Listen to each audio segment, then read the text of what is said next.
Leo mkeo ana huzuni, anakuja kukuambia nimefiwa na mjomba yangu, wewe umeshika remote unacheza game.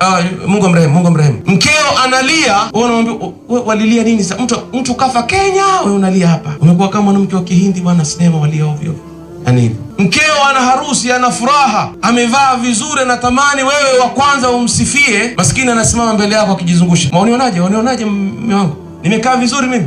Hivyo yani kana akrama an-nas, kana rajulan min rijalikum. Anasema Aisha, kana rajulan, alikuwa ni mwanamume, min rijalikum, kama wanaume, illa annahu kana dhahakan basaman, isipokuwa yeye alikuwa akicheka na alikuwa akitabasamu kwa wingi. Haya, tusemeni, tuwaulize wake zetu, waume zetu tukoje sisi? Yani hawa waume wakija majumbani, Mtume alikuwa dhahak, yani ni mtu akicheka na mtu akitabasamu. Wallahi, wamekuja wanawake kwenye matatizo walioyataja makubwa, sema mume wangu humjui, leo yake ni kama vile jana yake, na ndivyo inavyokuwa kesho yake. Yeye siku zote ni kufura tu.